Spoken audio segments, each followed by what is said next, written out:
Welcome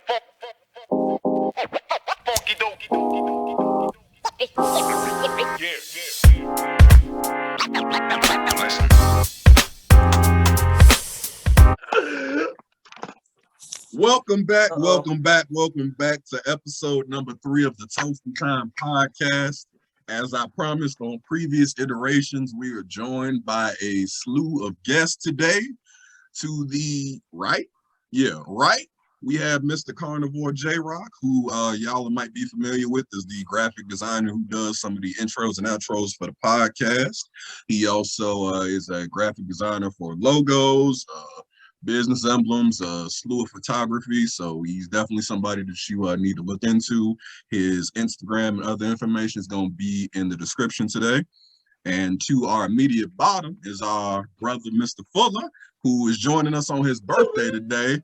Very much appreciative that he took time out of his born day celebrations to hop on the pod for us to jump into episode 3, in which we are going to be reviewing Moon Knight, the most recent Marvel Disney Plus series that premiered about 6 weeks ago, 6 episodes. Yeah. And it just closed out this week. So we're going to be going into the show, discussing what we liked, what we didn't like, what we thought of the actors, the characters, the plot. If we feel like, it got longevity, could we potentially see more Moon Knight in the future? Do we want to see more Moon Knight in the future? And, general ideas looking forward in the future, like where we see a Moon Knight fitting in and maybe a next phase of whatever the Avengers looks like or where they can slot him in. So to start out, this is a general overlay before we go into, heavy spoilers for the show. Did y'all like Moon Knight? Yeah, bro. It was, I don't know if the viewers read it as a comic book, but I remember the comics, and it was kind of it was a dope comic. So I guess them bringing it to a visual aspect of it was pretty dope. But I think they kind of tweaked some things than how the comic was portrayed to how the TV series is. But we'll get to that later on. Right. So at first it gave me kind of like Venom vibes a little bit with the split personality, but then towards the end it gave its own entity of its own show, so it veered away from comparing it to something like Venom, but it became its own thing towards the end. Yeah, I feel that. I got a lot of Venom vibes from it. It definitely felt more almost kind of Sony project more than Marvel project, but that wasn't bad at all. I did like Moon Knight. I will say that. I think it was one of the better Disney Plus series we've gotten out of the, I think 4 or 5 so far. 5? Yeah. Right. WandaVision, Loki, Hawkeye, Captain Winter Soldier, or Falcon and Winter Soldier, and I think Moon Knight. So yeah, 5 of the 5 shows we got so far has been one of my favorite ones. So I guess we can go ahead and just start off with some of the characters and find out from now. While Josh wrangles his dogs. Josh on the side. I got some dogs. Some dogs. Josh also breeds pit bulls on the side. Yeah. In addition, his graphic design. He breeds pit bulls and he breeds chihuahuas. If y'all need pit bulls and chihuahuas, his Instagram's gonna be in the description. If you need to reach out to him about some dogs, he definitely sells dogs. Man. So I guess to start, we can open it up with the plot of the show. So we open up the series with our main character, Steven. Now, Steven is he's a worker that works at a gift shop for a museum, a historical museum. And essentially, in addition to working there, the museum has a lot of heavy featured Egyptian exhibits. It's kind of a base format for the series. It's the Moon Knight universe is built around Egyptian lore, Egyptian gods, and some additional stuff outside of that. So it kind of fits well with where we start off at. So Steven is a little awkward. Would y'all say Steven is awkward? I guess that's one way you could put it. He's a little socially awkward. He's a little off. Right, he has reason to be. Yeah, he definitely has reason to be off. He has a major reason to be off. Several reasons to be off. Yeah, so I guess opening up the series, we find Steven And I think the opening scene, he wakes up in his house and he's, getting ready for work and all that. And I believe the first scene get him, he's stepping out of bed and he immediately steps over his little sand salt line that he puts around his bed every night because Steven has a sleeping disorder. And part of what that means is sometimes Steven will just get to sleepwalking and wake the fuck up somewhere. And that might be outside of his apartment or in Budapest. It could be anywhere. Yeah. So in order to combat that, Steven sets up a series of kind of restrictions to either stop himself from sleepwalking or make the conscious version of himself aware that he has been sleepwalking. So his first line of defense is that big sand line that I guess the main thing he looks for is if it's a footprint in the sand, he knows he got out of bed. So he checks the sand. In addition to that, he has a long chain that he ties around his leg to his bedpost every night. His ankle. His ankle, I'm sorry. That prevents himself from wandering off. He has some duct tape or some type of adhesive tape he puts over his doors to track if they've been open. Just a lot of minuscule things to try to keep him aware if he's been venturing off from his normal capacity. So Steven sets out, he gets up, gets dressed, heads to work. His job is very much mundane. I mean, it's a gift shop, so it's not like the most fascinating thing in the world. Yeah, it's nothing too fascinating, man. He sells gift and paraphernalia. Right. He said, yeah, Hank Hill very much. Yeah, he sells gift and gift shops and gift shop accessories. Yeah, and if you're looking for anything like that, then our man Steven is the one. Steven is the man to go to. He'll hook you up. Steven is the man. Very knowledgeable of every gift. Very much.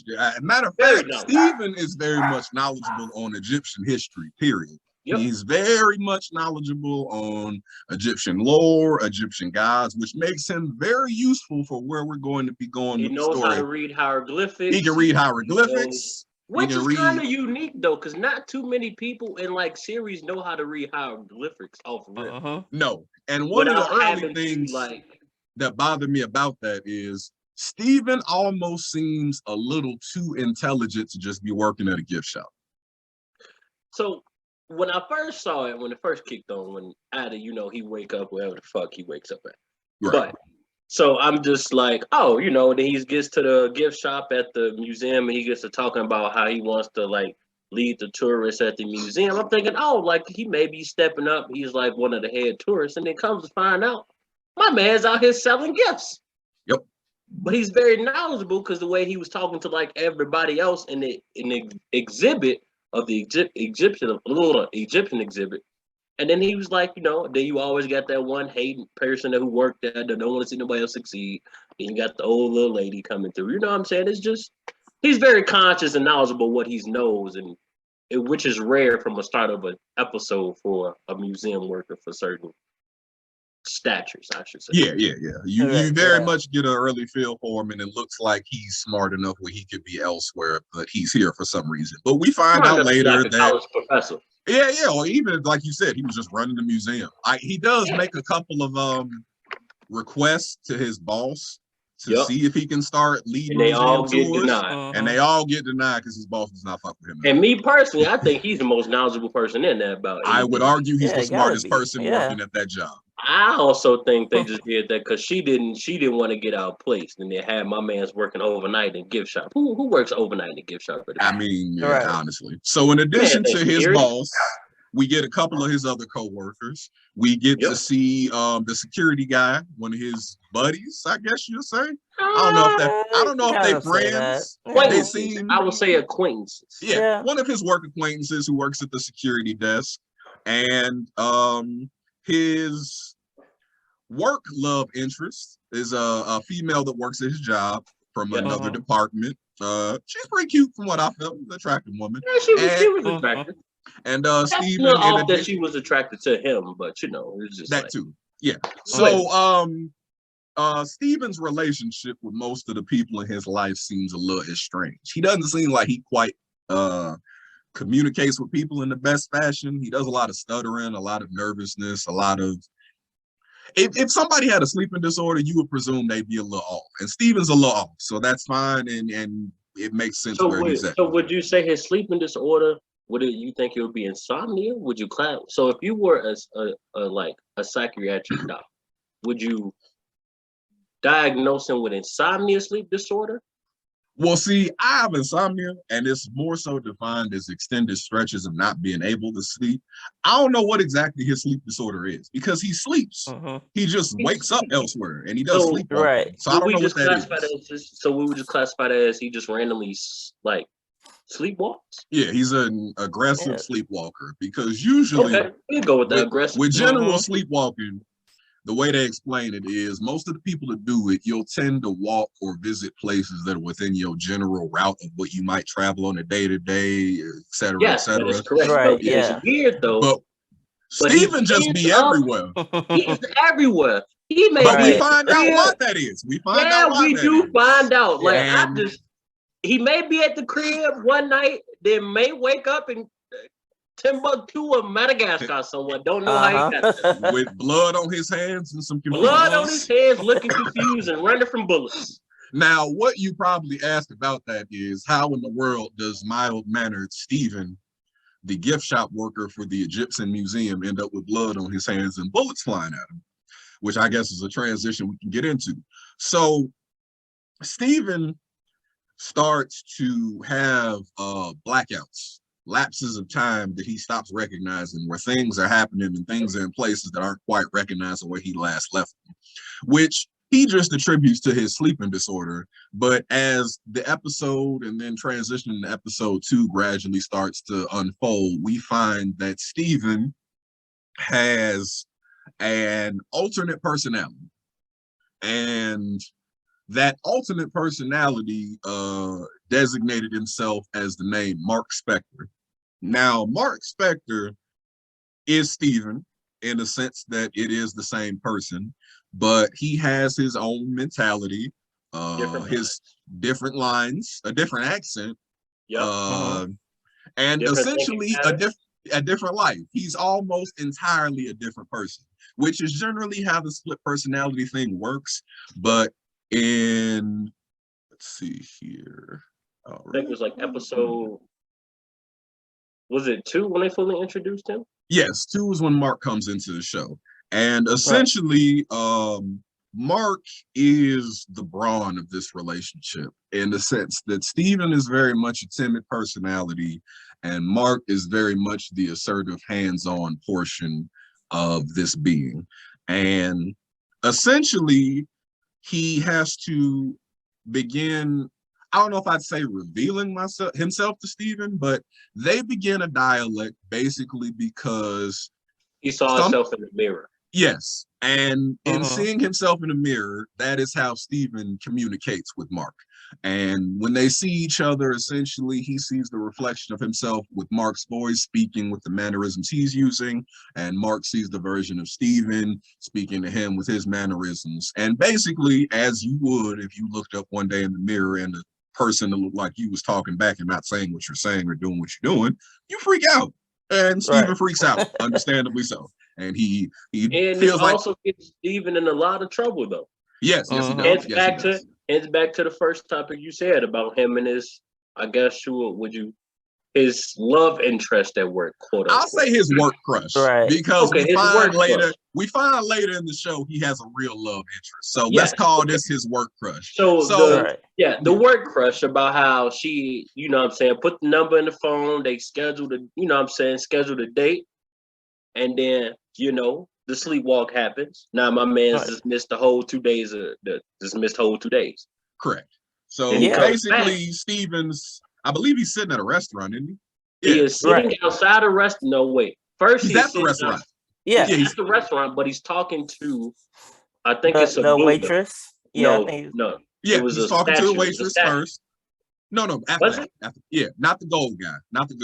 Oh, before? So basically he was at the restaurant where him and this woman had set up a date that he doesn't remember because Mark did it, not him. And basically he goes there with the intent that their date's there, and he's talking to the waitress, setting up the order, and then he calls the woman basically asking where she is because she's not there.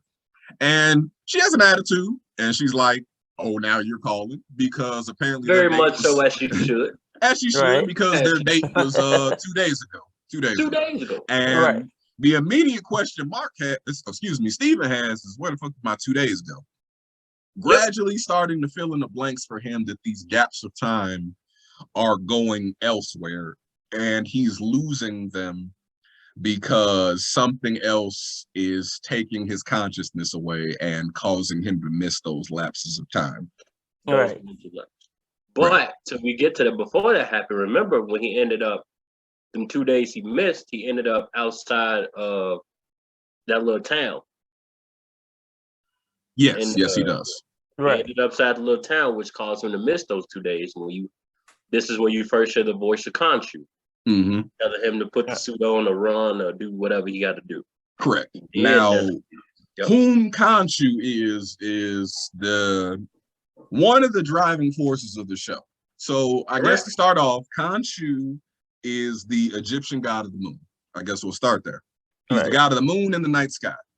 And his relationship to Stephen, and by association Mark, is that they are both his avatar, which basically means because the Egyptian gods do not have the ability to move and affect things on a grand scale, on the physical level, they require a human form to essentially transfer their power into, to be able to do things or affect things or have some type of ramifications on things. And somehow or another, Stephen became Khonshu's avatar. And as Fuller mentioned, the scene in that, Mark and Stephen, they wake up in a town very much confused on where they are, what's going on, and a group of people, scarab. Yes, with a gold scarab in hand. Yep. And basically they are being suddenly, chased by a large group of people. He does not know why. He's very much confused. Will we say the Lord, wouldn't it be like, will we say he was getting shot at by the 2 first people at first, and then when he went into the town, he definitely starts getting shot at first, and then he tells him to put on the suit, and then he runs and then ends up in a little Italian looking wherever they are. I forget the exact name. And that is when Khonshu's telling him, put on the suit, you need to respond. All these things, Stephen has no idea what he's talking about, because as we've already established, he sells gift shop and gift shop accessories. Right. He's the Hank Hill of Moon Knight. He don't know nothing about no gold scarabs and gods of the moon and any of that other stuff. That's how no. Fair. He does know about the scarab and the god of the moon. Yes, but just not he does not know his life. He has no association to whatsoever what they meant to him in his life. Yes, absolutely. So, in the midst of that, Khonshu is speaking to him as Stephen is being surrounded by all of these people. And at the forefront of these people, we come into contact with our main antagonist, Arthur Harrow, who is essentially the leader of the opposition of a group that is supporting an Egyptian god named Amit, who they are supporting a faction of people trying to revive her. And essentially Harold Arthur is planning to be what Stephen Mark is to Khonshu. He wants to be Amit's avatar. He wants to serve as her human symbiote, give her a vessel to be able to basically restructure the world as it was when she was running things back in ye old Egypt, however many millennia ago. Right. Now, just for context, though, Harold was also the previous avatar of Khonshu. Yes, he was. Yes, he was. Yep. Yes, he was. And we'll eventually get to a period of how that happened, where that relationship split. So just have to let that know for the viewers. Absolutely. Right. It's definitely important, because he definitely has an axe to grind with Khonshu that is further progressing him to try to make sure all this shit does not go the way they're trying to make it go. So we transition back to the town, and the reason why Arthur is attempting to capture Steven is because, as we mentioned, he stole the gold scarab. Now, Steven has no idea what the gold scarab is for in this context of this moment. He just knows it's in his hand. And for some reason, he can't drop it. He very much is willing to, once he's surrounded with all these people and they're telling him he has to give it back, he's very much willing to be like, here, I don't even know what the hell I am. You can have it. But for some reason or another, he can't drop it. And that's when he's hearing Mark in his head as well, basically expressing to him that he can't give this back. And though he's in the blind about what's going on right now, he needs to just take his word for it that they need to get out of there. So and this is when Khonshu takes over his ball. Yes, it is. His hand as Mark is talking to him in his. Yeah. Because he walks up on Arthur and he's like, you know, you can take this, go ahead, grab it here. And he's doing a lot of random shit with his hands and he's moving around and doing everything he can to avoid giving this man the scarab. So what we later find out the scarab is it is an artifact in relation to Amit, which is actually kind of like a GPS locator for where her hidden tomb is that she was sealed. So it is absolutely paramount that Arthur gets his hand back on this scarab if he wants to see his plan come to fruition of releasing Amit. So after we transition through that scene, if I'm not mistaken, that's where the first suit scene comes into effect, isn't it? Is this where the first suit scene that we get, or is it later than that? No, it is the first. Yeah, it's the first one towards the end, towards the end of the episode. Right. Yeah. So at the end of the episode, in the end episode when they're in the gift shop in the museum when he's doing the overnight thing. Right. So as Fuller mentioned earlier, our man Steven, before we continue, we missed the pivotal point. Yeah. Of why Harold is in the town and what he's doing. When he was trying to get with his cane, and he's trying to have people balance. We missed the pivotal point of why he's doing that. Yes. So he's doing that so their souls can to see if their soul is balanced, and if your soul don't balance, your soul is sucked into the cane to feed to give the cane power for Ahmed later. Correct. Yes, that's correct. Just to throw that out there. So, picking back up in episode 2, after the series of events of the initial episode with Steven's little panic attack and him finding some information in his apartment that basically leads him to a storage locker facility where we find a series of clothes, weapons, money from different countries, and the golden scarab that we mentioned is also there in the bag. And once he sees all of this, the facility's kind of like mirrored, like has a mirrored wall. So when he turns and he's looking around, kind of freaking out at all this stuff and why he has this key card, he basically is met with Mark again, who this time tries to deter him more from digging into what's going on with all of this. And basically tells him, you know, don't concern yourself with this. It's not anything you need to worry about. The best way I can express this to you is just let me do what I'm doing, and it's not going to interfere with what you're doing. Yep. We don't know what that is yet, but from the equipment we see, it looks like Mark's on some shit. So Steven does what he's prone to do in that circumstance, and he runs and spazzes and freaks out. And he basically says, I'm going to go to the authorities. I'm going to take all this stolen shit. I'm going to go to the police. I'm going to have them commit me because clearly I'm crazy as shit. See, now that is the part that why would you run to the authorities? You would be in jail. But even though he knows that's what he wants to do. Jail, he wants to go to jail. Right. Why would you risk your why would you risk you don't know what's going on. You don't know what you did. Ain't nobody know you. Why would you risk your freedom to turn your that's like that you just said, oh, I found the gun, found the money, the passport. You know what I'm gonna go do? Go to the police. Now, what I probably would do in that circumstance is I'd probably take all that shit and go bury it somewhere. I'd probably do that.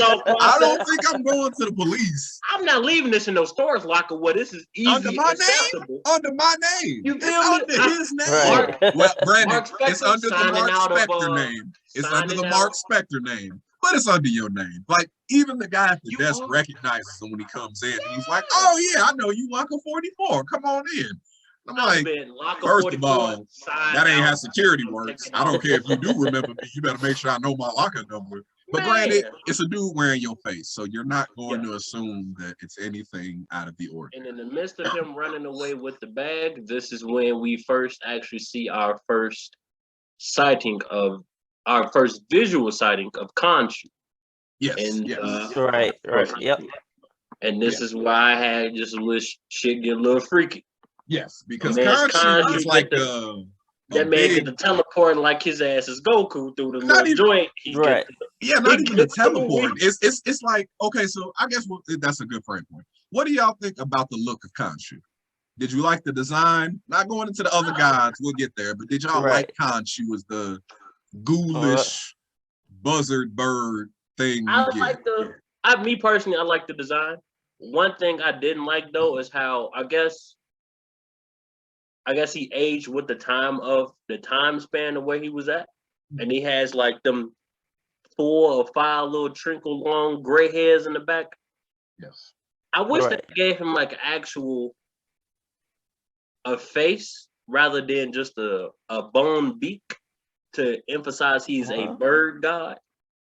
So, because when I don't know how good you guys are with your Egyptian history, but when I saw the bird beak, I'm well Khonshu in the Egyptian history. But when I saw the bird beak, my first thing is, oh, this motherfucker is Horus. Yes.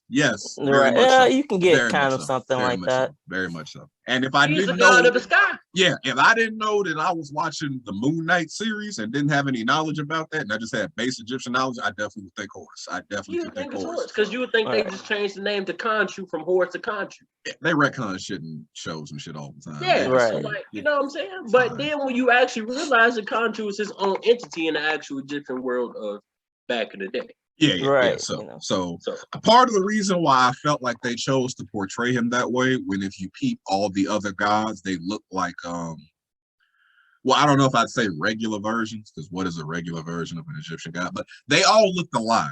Khonshu was the only one that looked like a decrepit god. And I felt like part of that looks mummified in a sense. Mummified is an excellent description. That's excellent. They did say why he looks that way. Yeah, and that's why I was gonna get to. I'm like, that's why I was cool with the design. Khonshu is a god that has essentially fallen out of the favor with the other gods of the Egyptian hierarchy. There was a point in time where he was a respected member of that community with the rest, and through a series of events and some personal choices of his, he kind of fell from grace to a certain degree, and that's kind of what sets us on the path of him looking for the avatars and eventually and for the viewers who don't know, in the terms of fallen from grace in Nordic, Egyptian, or Greek, it means like you have been decrepit of your godlike abilities. You were still a god, but you are not housed as a god. No, he's very much been removed from the seat of the table. Yes. He's seen as a god to other people, or to people or his followers who worship him, but to the other gods, he's just seen as just a guy. They look at him very shamed. They look at him very shamed. They very much look. He's like the stepson people don't. Yeah, but it's like at one point they did. He's highly respected. It's like a family member of yours that you removed at one point in time because they did some nonsense, but you still acknowledge, at their heyday, they were somebody of respect, like you said. But you look at them because the other gods still recognize Khonshu.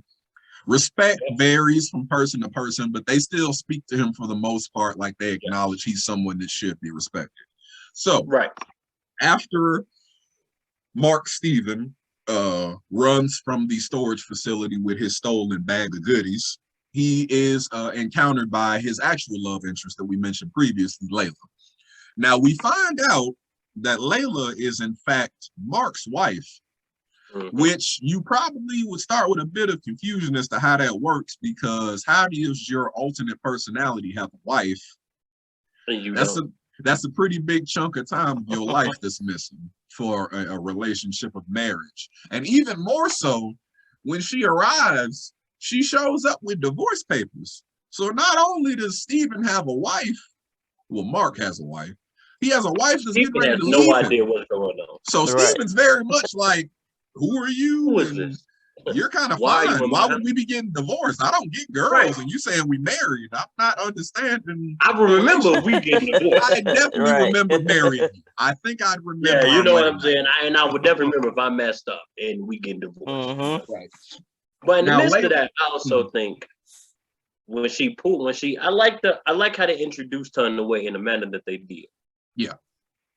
Because it seemed like when they was talking over the phone, she was seemed like worried, and she was like, "Are we still doing this, or what are we at? Like, where we standing?" And then And they truthfully, introduced her so smooth. And when they first showed that scene and I'm watching it, part of me wasn't certain that was even a real person. I thought that might have been Arthur. Like when I was first watching it, I'm like, oh, this is a trap. And bro just turned on the phone and they done found him now. That's all they need. But it wasn't a trap. It was actually his wife. And when Layla shows up, one, she's asking why Mark's talking like this, because Mark has a very much a British accent. Well, no, But Mark Steven has an English accent. Mark Yes. kind of has a very Americanized accent, kind of New Yorkish even. Not crazy Just heavy, about. but Yeah. kind of in that general area. So if we're So- gonna put him like the New Yorkish accent, what would you think he would be from in New York?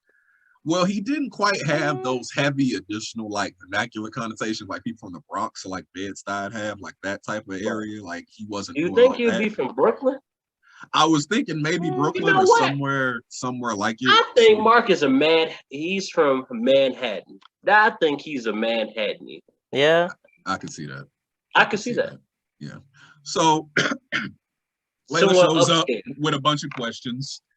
Why Mark is talking like this, what this house is that she finds him in, that she takes him back to, a lot of stuff, because Layla obviously only knows Mark, and the life that we start our story in with Steven doesn't have any type of reference He to has that. no, yep. Yeah. So basically, she's looking through the house and she's reading through all this information, a lot of which is Egyptian information that Layla has a background in because her father was an archaeologist and she has an archaeological background as well. And she has a lot of knowledge also about the Egyptian culture. So she's interested in this because this is not knowledge or just the general base that Mark had. Mark wasn't an idiot or anything, but this is just like heavy intellect stuff. That this was the Steven side, and we get I an would interesting. say Mark isn't I would say well culture. Yes, well cultured or well equipped mentally to understand the things Mark can understand. Yeah. He's very much the Braun representation of this. He's the We'll get to that courage. side.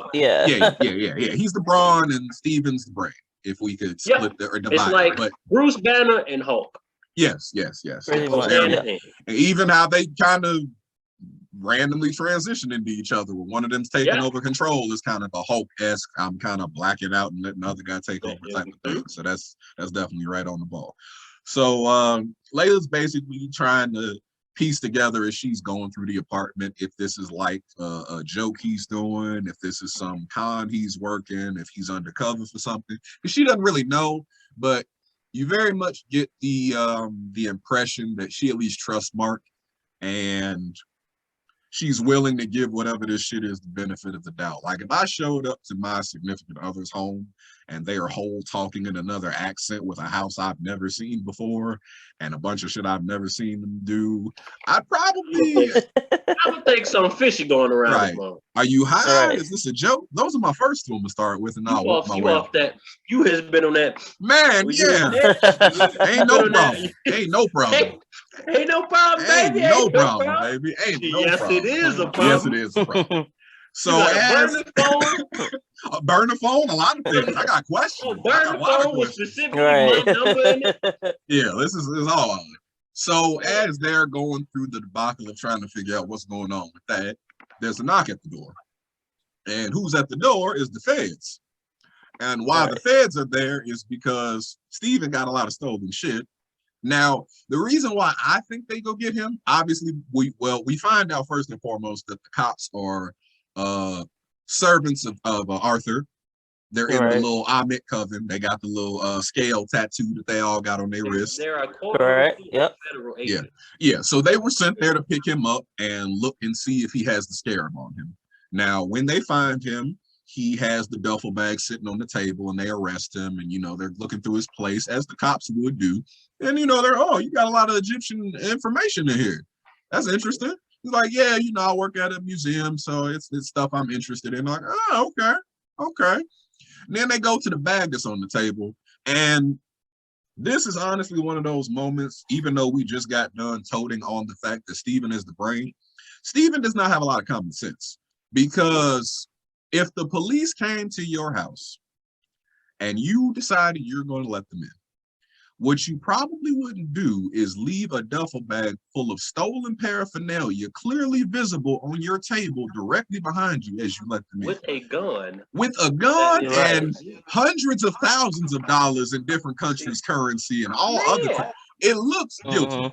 Really guilty. My thing is the most, like brother said, he has no common sense. The most common sensible thing in that moment to do, the feds come knocking at your door asking if you were who. You say no, and if so, if you say yes, can you provide a warrant to come into my property?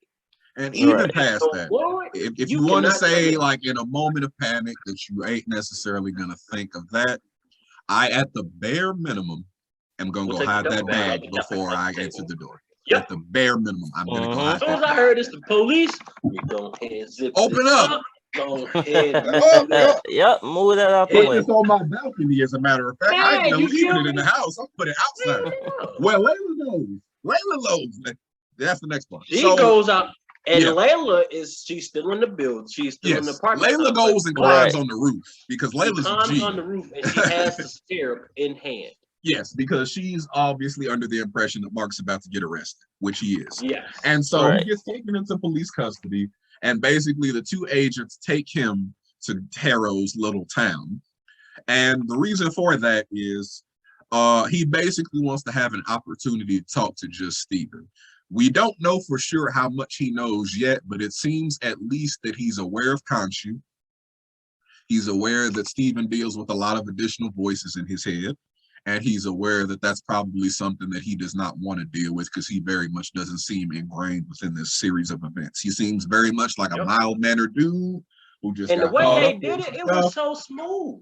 The way they took him and put him in the truck and then talking about you're not taking me to we going to the station? Yeah, we're going to the station. Right. We're not going to the police station. Police station. We're not going up. No.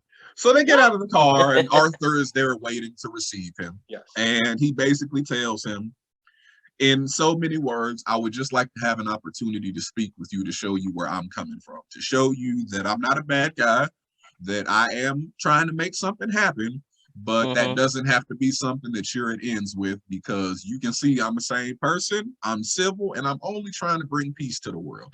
Basically, he sets up to start running game for him in the nicest of ways. He welcomes him into this community. He makes him some dinner. And basically, he just talks to him about what he wants to do, which is basically he wants to release Amit. And why he wants to do that is because he feels Amit is a very benevolent God. She weighs the souls of humankind, and he feels like that's a necessary thing because it's a lot of people that are evildoer-esque. Right. Yeah, and one more thing, when he gets out the vehicle, it is a strong gust of wind that is blowing. Yes. And to Harold's mind, he knows who it is. It is Khonshu.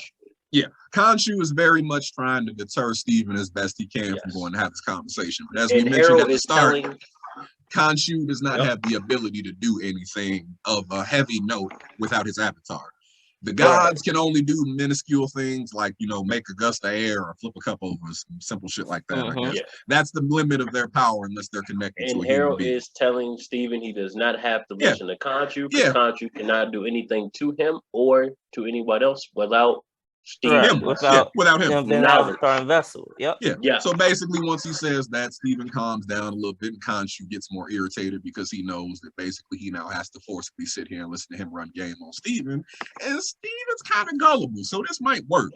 So Arthur basically sits him down after he's fed him some nice vegan soup or whatever he makes for him. And he's like, well, what I want you to do in so many words is I want you to give me the scare. Why I do that is because I need to find Amit's tomb. And that scarab is the only thing that can lead us there because the tomb was sealed and contained by the gods, because similar to Khonshu, but not exactly the same. Amit also fell out of favor with the gods once upon a time. She was a very becoming corrupt and kind of power hungry to some degrees, and the other gods, along with her vessel at the time, basically said and decided that she needed to be contained. So in similar fashion to how they did Calypso in the Pirates of the Caribbean series, they kind of bind her in a little thing and contain her powers, and basically until she is released, there's nothing that she can do. So Stephen, hearing all of this, being susceptible to it, and still really not wanting anything to do with the general scope of what's going on, like aside from being attracted to Layla, like, oh, that'd be cool to date somebody like that, he don't really want anything to do with this. He's not sold on Mark. He's not sold on Arthur. He's not really sold on any of this. So what ends up happening in the midst of that, just a refresher, is we get the first instance of Stephen using the suit. Right. And it is a very funny choice of a way it gets the suit too, though. Yeah, yes, it is. So the character of Mark, when he utilizes the suit, is recognized as the name Moon Knight. He is Moon Knight. When Stephen utilizes the suit, and by association Khonshu's power, he is Mr. Knight. Now there are some noticeable differences to this, the main which being the aesthetic choice. The Moon Knight costume is very much this hooded cape. It's hooded like cape, bandage, kind of mummified. Right, mummified. Mm-hmm. Would you it's go adult with like suit. It's adult Would suit. you go with it resembles Robin's suit? Similarly, in some because ways, of not the stature, but of the hood and where he has it. Yeah, I can see that. Yeah, like a young Robin suit, it definitely has some veins to that, with some very much illuminized detail, white like, glowing eyes and a mouth that's mummified with a big closed moon and on his chest emblem, and yes. So that's Moon or Knight. better yet, a Spawn cape. It looks more Yeah, like a Spawn cape. Spawn, yeah. It looks more Spanish. He has a superhero look to him is the point. He looks like a guy that's a superhero. Now on the flip side, Mr. Knight looks like your casual businessman. He looks like somebody in the drippiest drip heading to an all-white party. It's this fitted suit and tie, and it's all white. It's very crispy. He got white gloves on. He got the white and got some loafers. Got some white crispy loafers. I say this man out here styling and profiling. Got the white eyes, the little mask over the top. I say this man. Yeah, he still got the mask and the white illuminated eyes. He going to the Met Gala. That's the only thing similar between the two is that. Other than that, it's a totally different suit. So we get the Mr. Knight suit. And as soon as he summons the suit, because basically Arthur and his followers kind of turn on him, they plan to capture him because he says he doesn't have the scarab, and the easiest way to find out where it is probably take him. So Layla shows up and she's like, summon the suit. And Steven's like, the what? So he's kind of like, I don't know what's going on. But eventually she starts talking to him. Right. In the midst, Harold did summon the jackal. He released the jackal when he hit the staff on the ground, released the jackal to go chase after them after they Yeah, that's what I was thinking. Yeah. So he sets up all this to run after them, and Khonshu and Layla are both telling him that he needs to summon the suit, basically saying he needs to summon Khonshu's power. Now, Stephen, with no training and no idea what's going on, has no idea how to do this, which is part of the reason why we end up with the Mr. Knight costume, because that's his version of he just hears summon a suit, and he don't know what that means, so he summons a drippy suit. And proceeds to fall out of a window, and the suit absorbs the impact because that's part of the suit's power. So as the show goes on, we get some highlights of a lot of the suit's abilities. I went ahead and noted them, so let's take a look at what all the suit is able to do as far as I understood it. So the suit itself is a magical conduit to Khonshu's power that his avatar can summon. So we can presume, because we mentioned earlier that Arthur was Khonshu's old vessel at one point, he presumably also could don the suit at one point in time. We would assume. So what the suit can do, in addition to being able to absorb the impact of falling out of a 3-story window and be fine, it gives him enhanced endurance, it gives him enhanced strength, it has healing properties to it, so when it's on, it usually is revitalizing him of any form of energies that he might be expounding. And it also has increased leaping ability because at some And it also points, can fly. He and also can can like glide-ish fly or glide. whatever. Well, yeah, glide. You're right. That's the best word. Yeah. Glide through that. He has a Morbius type of glide too. Yep. When y'all see Morbius, you see exactly that. It's a Morbius glide. So the suit's pretty decent. As far as general abilities, for what he has right now, he's at least as strong as a Captain America, maybe a little less. And I would say a little lower tier cap, maybe. Because when I'm thinking about super endurance ability, Captain America had super strength, but he didn't have super strength like Hulk. Like he couldn't lift a car, but no, he can move a car. He can move a car, and that's about as much strength as I ever see Moon Knight do. So I kind of ranked it around there. He made you look. But does he have also? Does he have healing abilities? No, Captain America doesn't. No, I don't mean Cap with the healing. I just mean strictly that he's about as strong as Captain America. Yeah, they're about equal. Not the healing ain't related. It's just I was trying to give a frame of reference. Like he's about as strong MCU wise, maybe a Captain America, maybe a little bit less. So maybe about a Bucky strength. Maybe about I'll say about someone like just about there. Yeah, so he summons the suit and proceeds to get in a battle with this Jackal that Fuller mentions is something. Now, the Jackal is an invisible creature that we can't see. And basically, in its reminiscence of like a hellhound, and it's basically chasing both Mr. Knight and Layla around. And it's trying to, subdue them, kill them, whatever Arthur sent the Jackal after them to do. So Mr. Knight is trying to fight it off, but Mr. Knight also has no combat ability whatsoever. Well, I don't want to say no combat ability. He has no combat knowledge. No, he has no combat knowledge. He has to learn that pretty much. He has the ability to combat fine. Okay. He has the ability to do combat fine. He's not knowledgeable on how to fight, but he has the so we'll say he has the fighting skills as of right now, since this is the first sighting of Mr. Knight. He has the fighting skills of like a just person getting into like fighting. Yeah, I wouldn't even say that. I wouldn't even say that. No? He has the fighting skills of a regular dude because he's not getting into fighting. He's a guy who just put on a suit. He doesn't know how to do anything yet. So he's punching how you mild-mannered random person might punch if you was getting attacked. There's no technique to it. You're not hitting some combos. He's just like, what the fuck's going on? What is the suit? Why am I able to do all this now? So after a series of events of trying to subdue the Jackal and failing, Mark is basically talking to him as he's getting his ass kicked and telling him in so many words, you need to let me take over. You don't know what you're doing. You don't know how to use the suit, and Layla's going to die. Yep. And so, reluctant to do this, Steven eventually says yes, lets Mark take over. And that's when we get the full Moon Knight suit. Because when he puts it on, because he knows what he's doing, it forms with all the aesthetics. The proper aesthetic as you should. And he proceeds to beat the shit out of this Jackal because Mark got the hands. Because Mark is not an amateur. Mark knows what he's doing. Yeah. Mark is an assassin. And he also tends to get away from the people that are around here watching this fight, because they don't see the Jackal. They just see a man in the suit fighting thin air. Yes. And he climbs up on the wall and starts getting away from the people, and then he ends up killing the Jackal.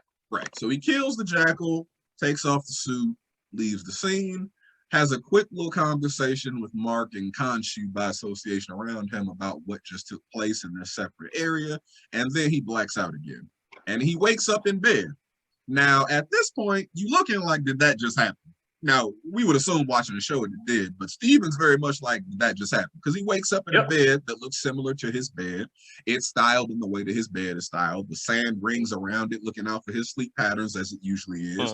And he's got the little anklet thing attached to make sure he doesn't walk off. Now, when he looks outside, he finds that he's not at all in his house. He's in Egypt because his pyramid's outside. So somewhere in between that blackout, they end up in Egypt, and he wakes up, and then out of nowhere, you wake up and then he Egypt, and then then out of nowhere you get a quick cut scene of him fighting somebody. Yes, a quick scene of fighting somebody. He's in Egypt, and then we transition on to the next episode. So that is episodes 1 through 3. Now 4 is where things start to get a little trippy because 4 opens up And Mark wakes up in what appears to be a mental institution.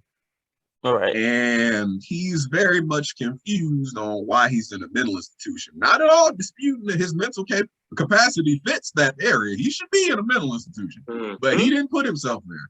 So himself and us, the viewers, are very much like, what's going on? So apparently, in the midst of him going out on the ploy to try to go find, well, backtrack. They're in Egypt because they need to find Amit's tomb. Yes, and that is where we see him fighting a bunch of dudes. Yes. And then he gets in a taxi, and then he sees the other dudes, but the dudes are scared of him, and then he doesn't know why they're scared of him. And he's trying to ask, like, did I hurt you? Are you guys okay? Yeah, and he doesn't remember. Punch him they just punch him, and then they start running off. Because if you haven't seen the scene, or when you get to see the scene, the man did a lot of ass whooping to these people. Yeah, and all right, so picking up after a lengthy transition that we're not going to go into, we're just going to keep it pushing. It's not important why things look different now. Roll with the punches. So picking back up where we left off after the rigmarole of episode 3, Stephen and Layla find themselves in a confrontation where they have arrived at Amit's tomb, and Arthur has arrived there with his constituency.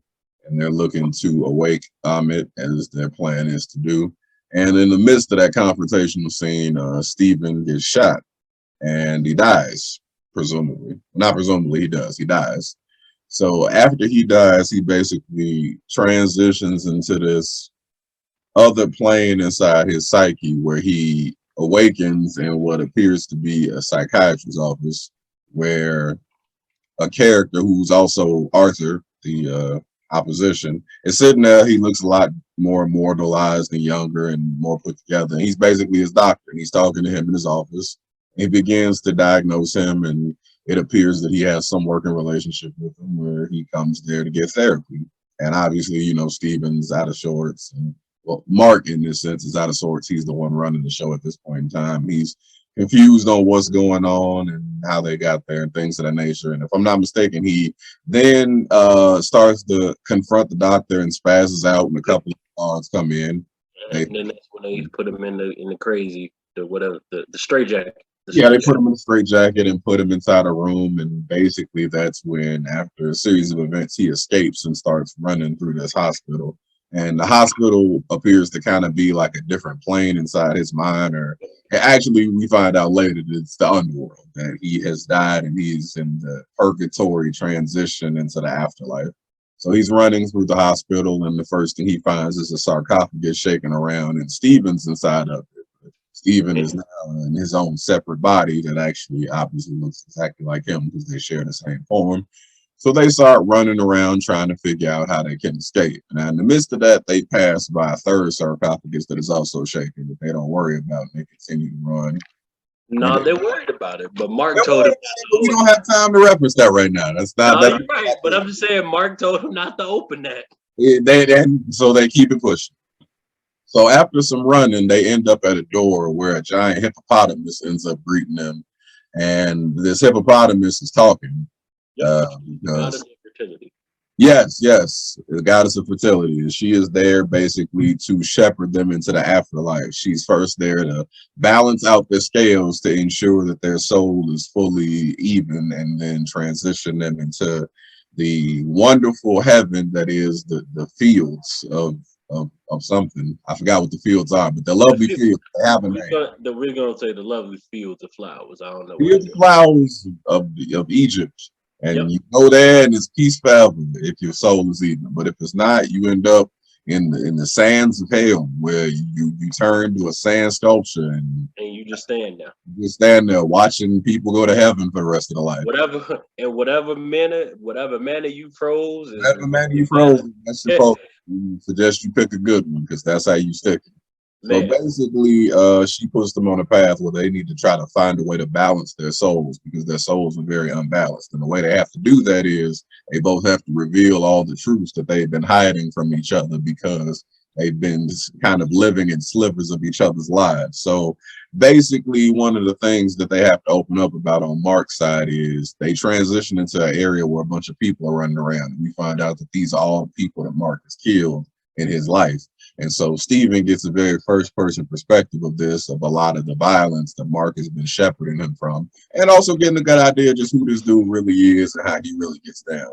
In the midst of that, he sees a little boy running around, and Steven, of course, is very curious because this realm is supposed to be a place where people who Mark killed are, and there's a kid in here.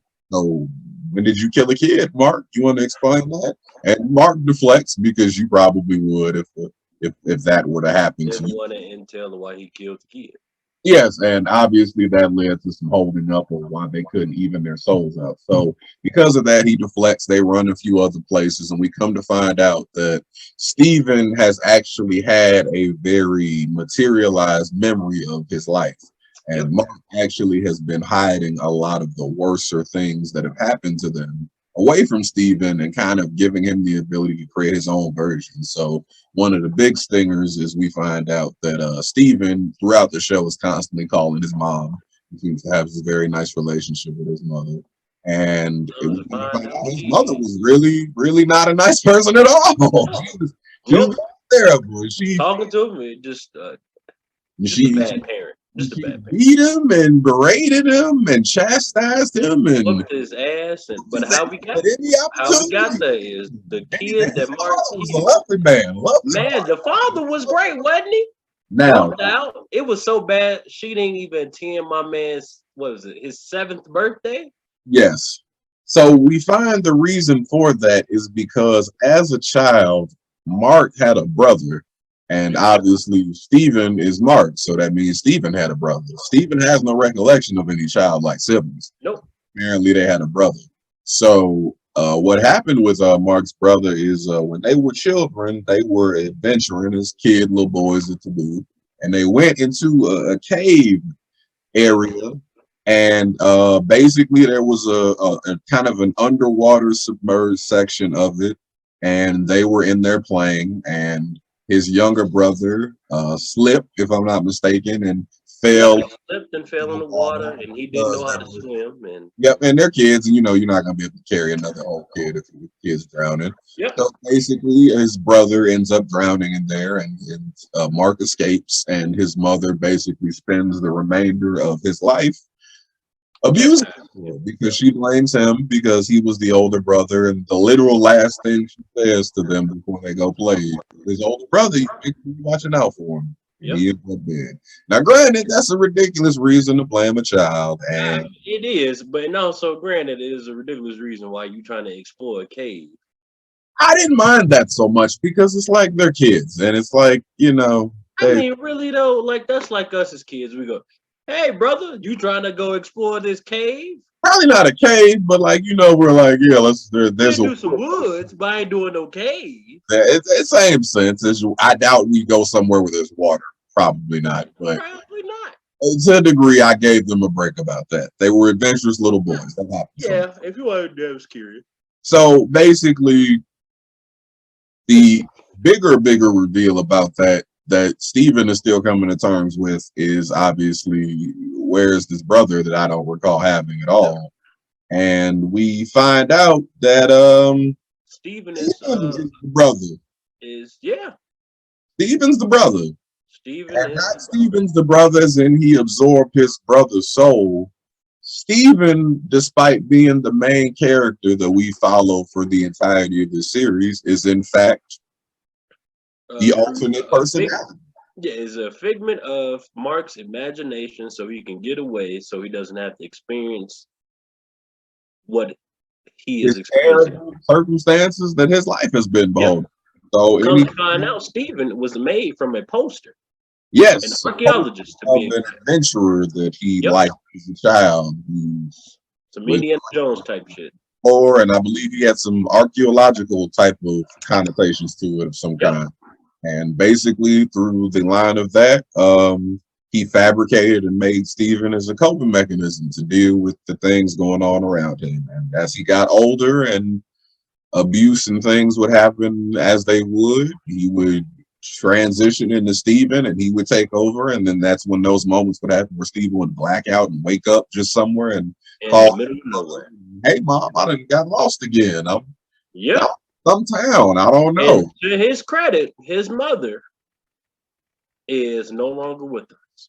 No, she's not. Actually, as a matter of fact, at the series shows her funeral, and Mark doesn't go, and he's outside drinking, and he's very heartbroken because he sees his father, and his father's telling him to come in the house, and Mark, doesn't want to go in.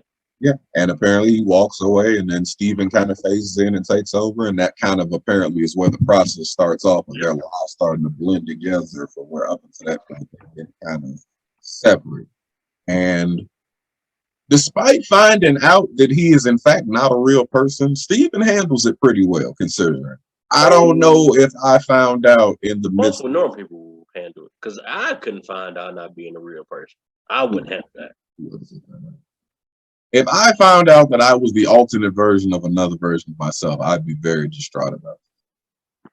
Probably break down and start crying or something. She's like, damn, so all this was a lie? Right. So basically, after all of these lovely melding moments and the truth that they come to, their souls are about eat. So they head back out to meet up with the goddess who's sitting on this apex of this very large ship, where they have to basically have their souls even before they reach the field. And in the midst of that, they're attacked. They are attacked by other purgatory souls that are trying other dwellings of this realm that aren't stone, that I guess can fly and pull up. Would you consider them guardians of purgatory? Perhaps, maybe that. Yeah, guardians, watchmen, apparitions of something. They're the people that are there that aren't stone, and they attack the ship that they're on. And basically, in the midst of that, a combat scene happens where Mark and Steven are fighting, and Steven unfortunately gets knocked off of the ship and tumbles his way all the way down into the sand. And the ship does not stop because the ship don't do that. And basically, Mark is left on the ship and arrives at paradise, and his scale is even because his soul is now fully balanced. He doesn't have to worry about Steven. That's all he needed to. He said all he needed to. He's in a good place now. And basically, he's welcomed into heaven and goes into his heaven. And the episode ends with us looking at Steven turning to stone, unfortunately, as the ship rolls away. And that is his end. That's all we get of Steven, and he dies. Yep. Yeah, that's the end of Moon Knight. That's how Moon Knight ends. Then nothing else happens, and Mark goes to heaven. It's a good series. It's great. It's just great. Don't worry about the conscience stuff. None of that comes back. Yeah, no, it doesn't even matter to me. It's just very strange. The end of the series is my man's died. He went to go see Jesus, and now he's living a prosperous life. He saves all of the little people from Bethlehem. Bethlehem's not easy. But he just protected himself. So after 5 minutes of being in heaven, obviously Mark is like, I can't be at peace with my boy sitting in the sandbox forever.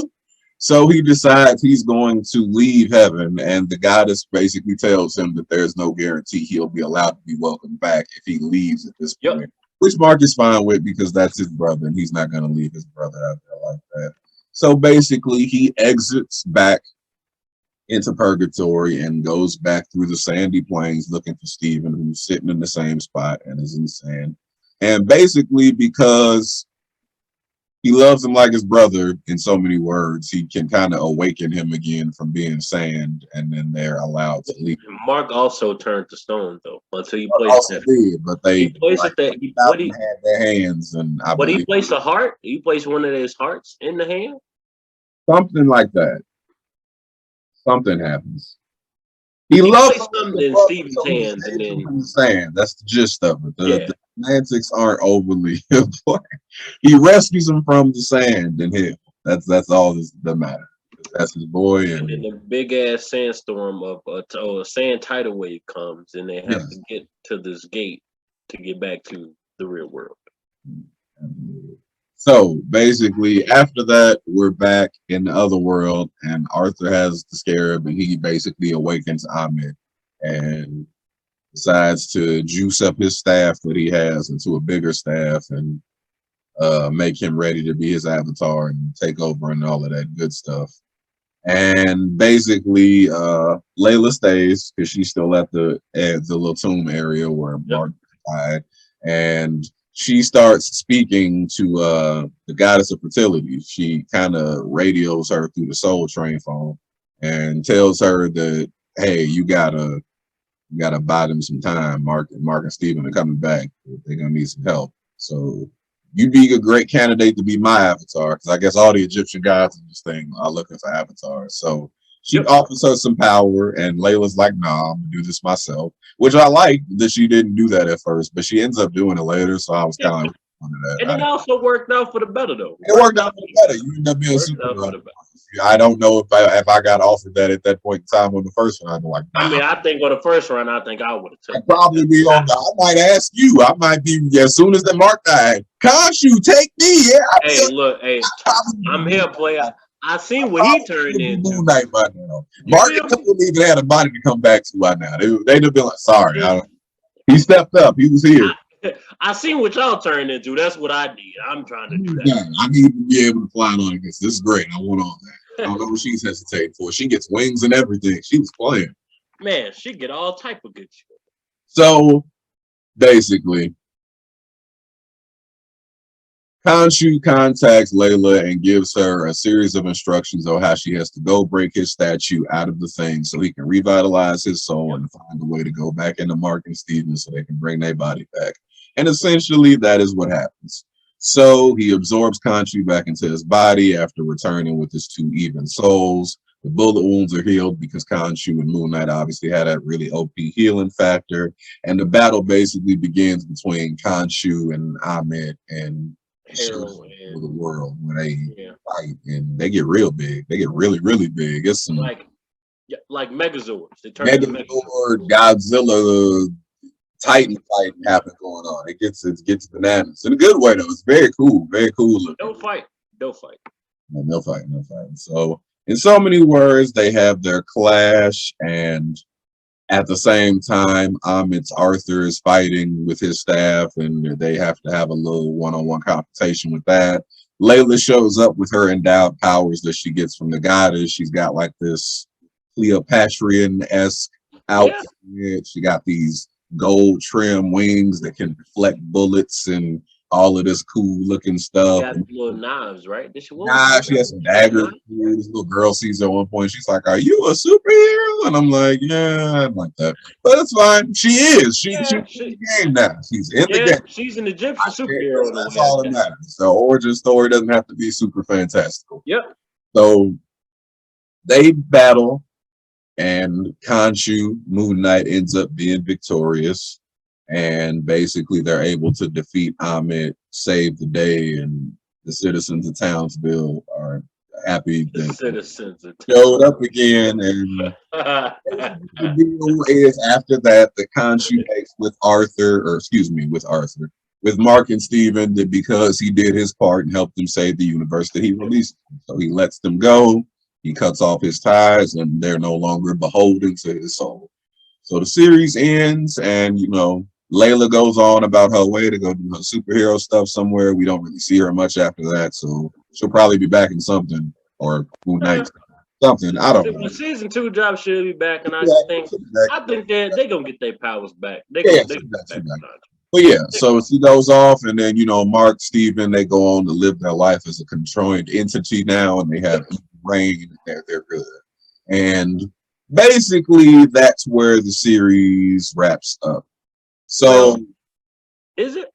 No, it was the post-credit stuff, but after that, yeah. So, initially.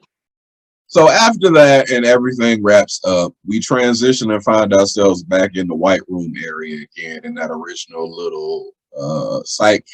But this time, this is an actual psychiatrical. And this time, it's an actual psych facility. It's real this time. And Mark Steven is sitting there in the chair, and no, I'm sorry. That's not what happened. Harold's in the chair. Yeah. He's in a psychiatric hospital now. This is the real Harold, not the doctor one, the actual guy. And basically, a guy comes up behind him. Well, first his nurse does, and she's about to wheel him out to take him to his room. And then another guy comes up behind him whose face we doesn't see. He's like, no, don't worry about it, ma'am. I got him. I'll wheel him out. And she's like, what? And she's like, it's fine, ma'am. Don't even worry about it. It's cool. Which I hope doesn't happen if I'm ever old and in the hospital. Somebody can just run up and take. No, don't wheel me out. I don't know you. I got him. Who are you?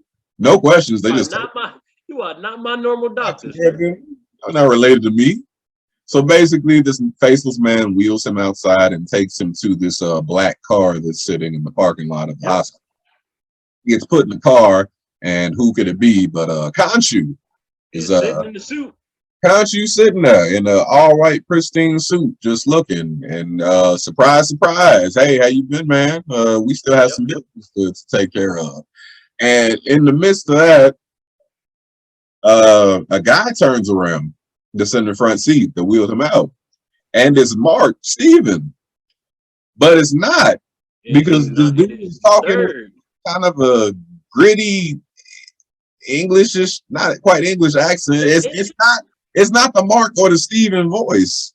It's the guy that was in the tomb that Mark told Steven. Yeah, the third personality reveals itself, and we find that third personality is in fact the third name that is the hitman of the trio. The one that they call when the hands of Mark hands are not dirty enough to get dirty. Yep, Harold tells Khonshu Mark is not with you anymore, and Khonshu was like, Mark does not know how far he's gone, and then boom, the window rolls down. And Jake Lockley is sitting there. It's Mark in a English derby cap hat and with some gloves and a pistol, and he basically ices up Harold in the back and drives off like like ain't nothing happened. Like ain't nothing happened with the license plate to say a Spectre on the back of it. You got people and then you got people getting rolled into the psychiatric ward, and then people and no one notices anything. No one notices it. All you see outside the window is like maybe 6 flashes, and don't nobody bats an eye.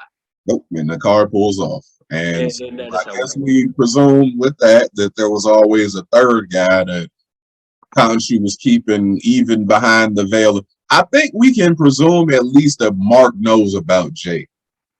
Because I think Mark knows about Jake. I don't know how much, but I think he knows about him.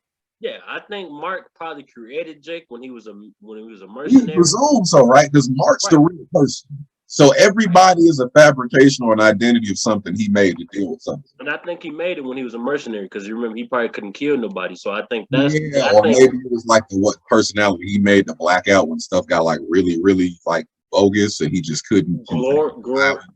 Gory and really, like the grittier parts of what Khonshu needed him to do beyond just killing people here and there. Like when he really needed to do something. There was a couple scenes in that motherfucker where he was getting beat on, and next thing you know, he holding a gun over somebody's head, and he looking like. Or even at the end, the final battle scene when Mark and Steven and they kill all those guys when he's got the dude standing with his foot on his chest, and he's about to die, and they come to him, he's like, Mark, was that you? He was like, no. Steven, was that you? He's like, no. And it's in a hurry, so they don't address to keep it moving, but you're like, who was that then? Is there somebody else driving? I thought it was a 2-person car. Apparently it's a 3rd-person car.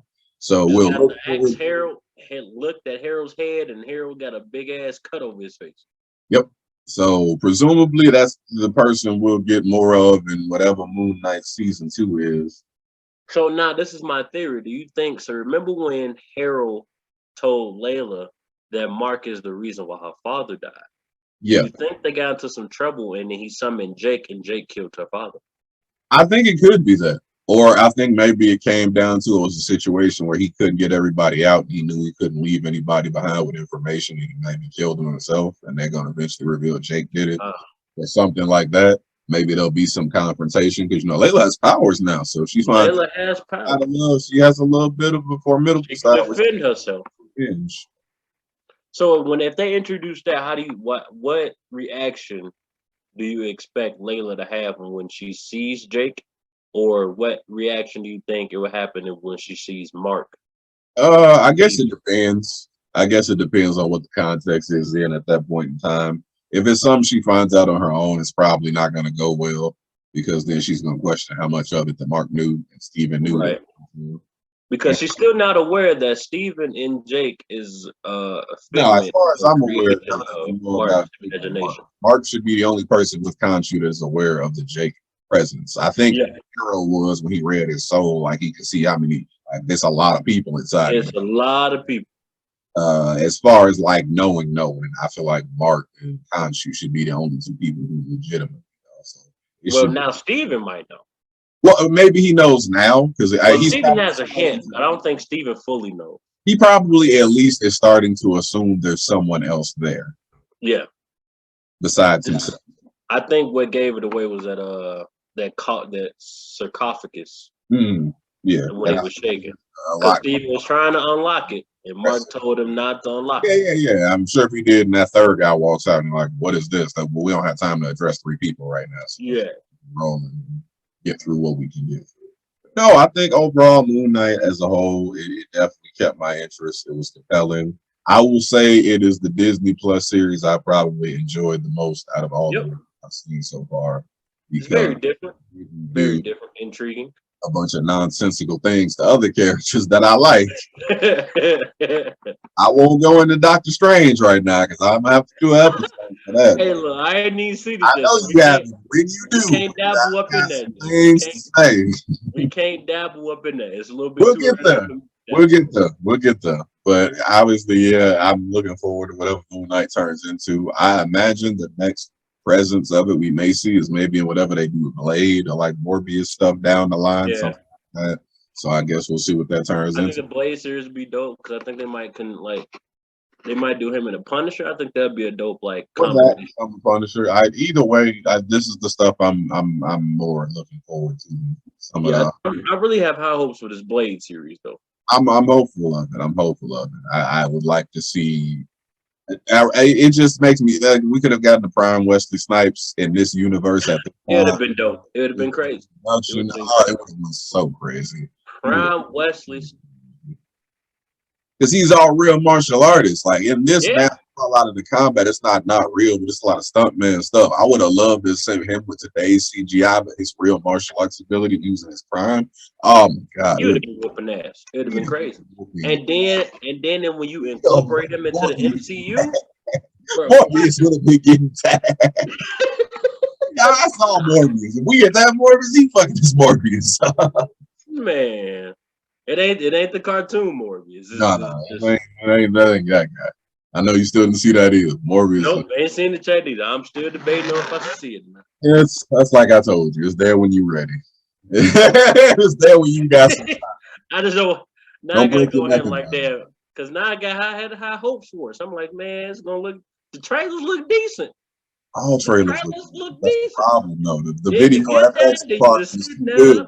They make everything look good. Yeah, and then you get to see the movie. You be like, nah, this ain't a bad trailer in a minute. It's been some weeks since it might have been months since I've seen a bad trailer. Where I was like, what trailer looked good, and I think the movie gonna look like it's gonna be even better was the Black Phone, the horror movie was talking about. Yeah, I still want to see Black Phone. That trailer looked dope. I really want to see that. Probably have to dabble in that. Maybe that'll be one of the first horror episodes that we do. Shit, this damn near horror, but I still need you to see that. This shit was what? Oh, you say Ozark? No, I said this Doctor Strange movie was damn near a horror movie, but I was like, yeah, that Black Phone. Yeah, that's shit. I'm out to catch when I get back to the crib, man. Brother, I'm out to second viewing of that to give me some context. I gotta let that waft over me. Jesus Christ. Man, so we're still waiting on the Obi-Wan trailer. Look dope. We still waiting on that. Debuting in about 2 weeks. That'll be promising. Got 2 episodes of that. So yeah, we got some good stuff coming. I'm looking forward to it. We got some cooking up to do. We in the lab. Some cooking up. So definitely the next episode. They'll be dropping. Once again, pay no attention to the indirectness of how this video was cut. That's not unrelated. We don't need to worry about that. Don't even worry about it. Why yes? Just let it go. Just let it go in the wind. Dust in the wind. Dust in the wind. All we are. So we'll get y'all with the next episode and stay toasty in the meantime. And we'll have a better continuity with the next one. Hopefully it's better continuity. Blame Josh is the theme. Hashtag blame Josh. All right, until next time, man.